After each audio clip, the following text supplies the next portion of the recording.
Madam Speaker, the government is spending an enormous amount of money on subsidies to various manufacturers involved in batteries here in Canada. Over $40 billion is being spent on these subsidies.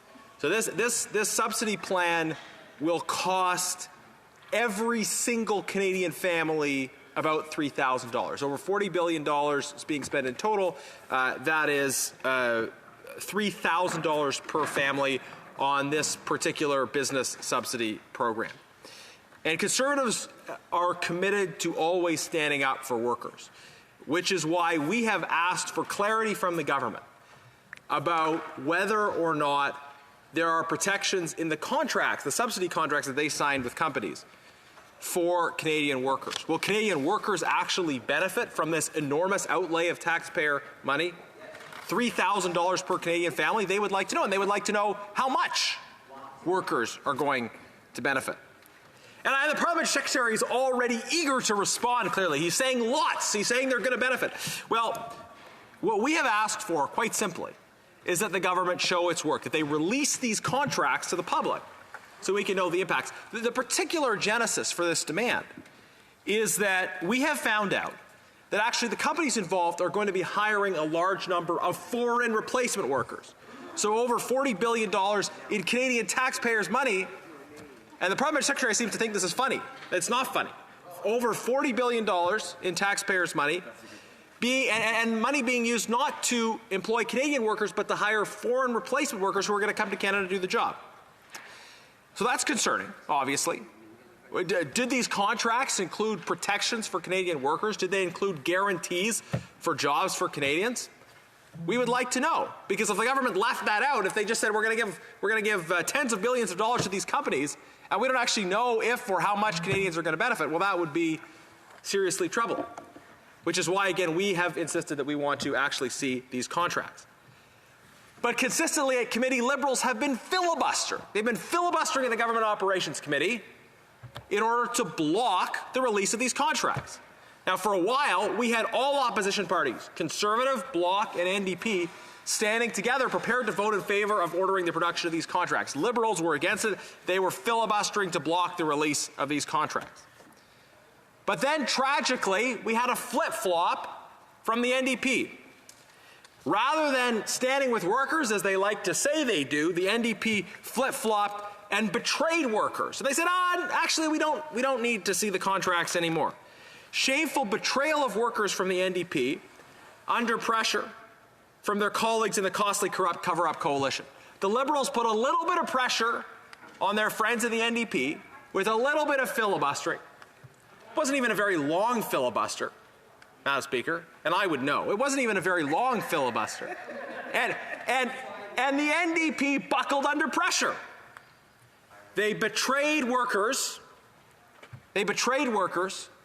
Simply because of a little bit of pressure from their colleagues in the costly corrupt cover-up coalition.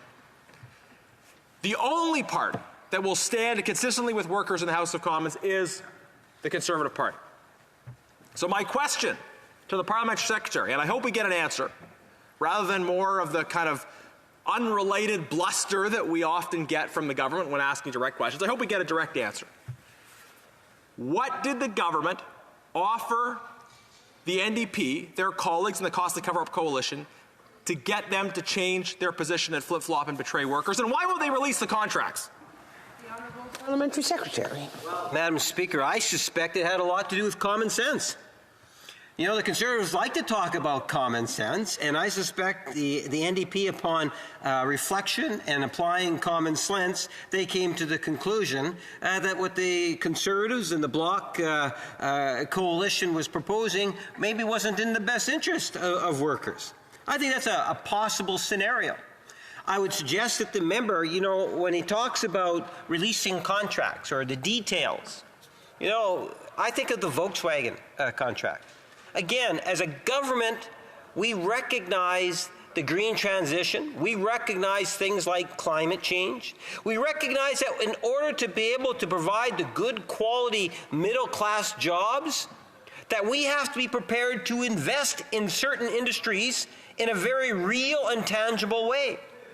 Ironically, Madam Speaker, we're not the only government that has made that decision, because we also see progressive Conservative Doug Ford also entering into agreements and using taxpayer dollars, as we have used, Madam Speaker, in order to support and enhance an industry that's going to provide career, middle-class, good jobs well into the future for future generations of Canadians, Madam Speaker. Something in which the Conservative Party opposes. I wonder if the member opposite has asked his good friend Doug Ford, the Premier of Ontario, the Progressive Conservative, for a copy of the agreement. If not, why not, Madam Speaker? I wonder if Doug Ford has actually provided that information to the member opposite, Madam Speaker. But I know the Conservatives are trying to find out some way in order to be critical of everything and anything the Government of Canada does, at no expense, Madam Speaker, even if it means doing the opposite in terms of what it is the member just finished talking about. When he talks about workers and the best interests of workers, seriously? At the end of the day, Madam Speaker, whether it's Stellantis or Volkswagen, we're talking about thousands of jobs. How can he possibly imagine that that's not in the best interest, not only of those direct jobs, but about the tens of thousands of other indirect jobs, Madam Speaker? And he's concerned that the province of Ontario, progressive Conservative province of Ontario, and the Liberals at the national level have worked together with private industry in order to secure good, solid, middle-class jobs for future generations of Canadians. And the federal Conservative Party says, whoa, but it's true to form in the sense that the National Conservative Party today is, as I say, that MAGA right. Where we see this extreme right that believes that government doesn't have a role to play in things of this nature, Madam Speaker. That they don't believe that government should be assisting or subsidizing or whatever mega terms that they want to come up with, Madam Speaker. We on this side of the House recognize that as the climate changes, climate change is real today, that there is a responsibility of government to think ahead. And that's why, Madam Speaker, we have good, sound policies to support, a transition that's going to see more green type of jobs, which will attract, Madam Speaker, I would suggest to you, even more jobs into the future. This puts Canada well placed into the future on this issue. Sherwood Park for Saskatchewan. Thank you, Madam Speaker. As predicted, the Parliamentary Secretary did not even come close to attempting to answer the question. Now, he said, oh, this is a great deal. These are great contracts. This is a great investment. Our question is quite clear, Madam Speaker. What is in these contracts for workers? And how we can know what's in these contracts for workers is if the contracts are released. If the government thinks they've done great work, release the contracts. Show your work, Madam Speaker.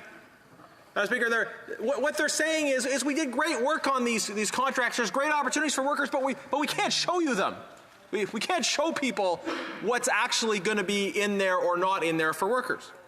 And that is, may I say, rather suspicious. Which is why Conservatives are saying we want to see what's in these contracts for workers, so release the contracts. Now, Liberals have been consistent. They're always in favor of cover-ups. I'll give them that. They're consistent. They never want the public to see anything. But the NDP have flip-flopped and betrayed workers. Why the flip-flop? Parliamentary Secretary.